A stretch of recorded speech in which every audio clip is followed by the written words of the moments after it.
بسم اللہ الرحمن الرحیم۔ السلام علیکم ورحمۃ اللہ وبرکاتہ۔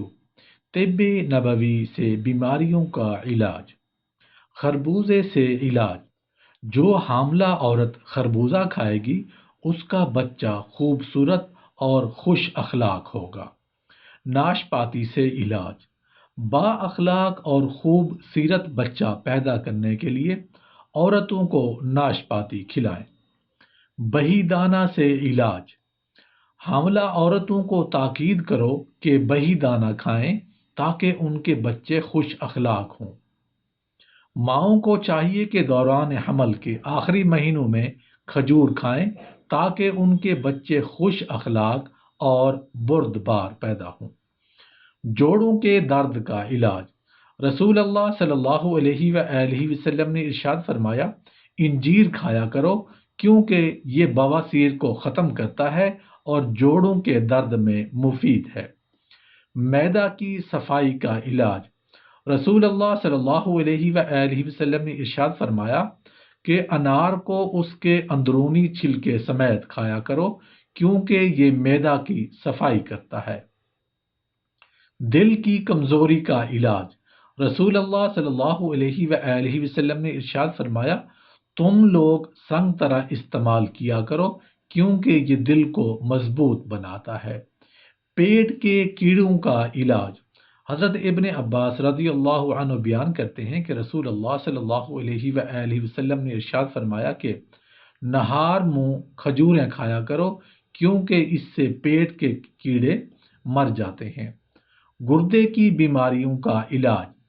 رسول اللہ صلی اللہ علیہ وآلہ وسلم نے ارشاد فرمایا کہ پہلو کے درد کا سبب گردے کی نس ہے۔ جب وہ حرکت کرتی ہے تو انسان کو تکلیف ہوتی ہے اور اس کا علاج گرم پانی اور شہد سے کیا کرو۔ زہر کا علاج۔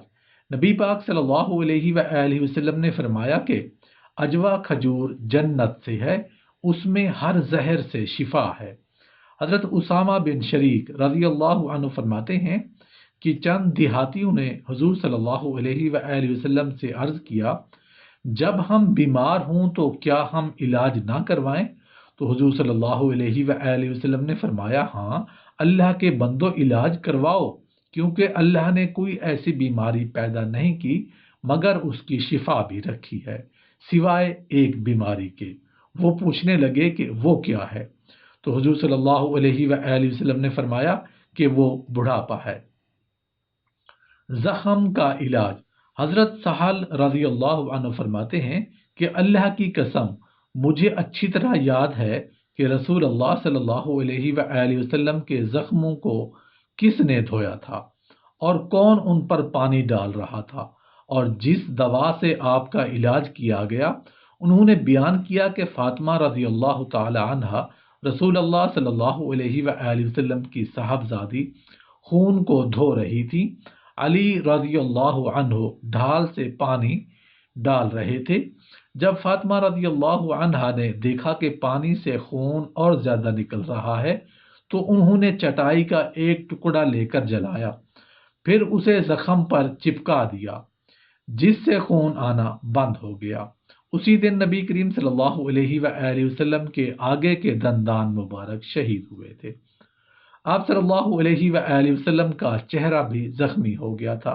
رسول اللہ صلی اللہ علیہ وآلہ وسلم کو جب بھی کبھی کوئی کانٹا چبھتا یا زخم ہوتا تو آپ صلی اللہ علیہ وآلہ وسلم مہندی کا استعمال فرمایا کرتے تھے۔ بخار کا علاج۔ رسول اللہ صلی اللہ علیہ وآلہ وسلم نے ارشاد فرمایا، تم میں سے کسی کو جب بخار ہو تو سحری کے وقت ٹھنڈا پانی اس کے بدن پر 3 رات تک چھڑکا جائے۔ نبی کریم صلی اللہ علیہ وآلہ وسلم ایک اعرابی کی عیادت کے لیے تشریف لے گئے۔ آپ صلی اللہ علیہ وآلہ وسلم جب بھی کسی مریض کی عیادت کے لیے جاتے تو فرماتے کہ کوئی حرج نہیں، انشاءاللہ یہ بخار گناہوں کو دھو دے گا۔ آپ صلی اللہ علیہ وآلہ وسلم نے اس اعرابی سے بھی یہی فرمایا کہ کوئی حرج نہیں، انشاءاللہ یہ بخار گناہوں کو دھو دے گا۔ اس نے اس پر کہا، آپ کہتے ہیں کہ گناہوں کو دھونے والا ہے، ہرگز نہیں، یہ تو نہایت شدید قسم کا بخار ہے، بخار ایک بوڑھے کھوسٹ پر زور مار رہا ہے جو قبر کی زیارت کرائے بغیر نہیں چھوڑے گا۔ تو آپ صلی اللہ علیہ وآلہ وسلم نے فرمایا تو پھر یوں ہی ہوگا۔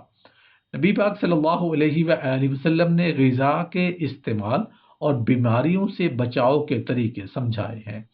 رسول اللہ صلی اللہ علیہ وآلہ وسلم نے بیماری اور علاج کے متعلق امت کی تربیت کی ہے۔ فرمایا کہ بیماری کے وقت علاج کرواؤ اور صبر کرو، حرام چیزوں کو دوا کے طور پر استعمال نہ کرو۔ اگر آپ دنیا اور آخرت میں سکون و اطمینان چاہتے ہیں تو قرآن و سنت کو اپنی زندگی کے لیے مشعل راہ بنا لیں۔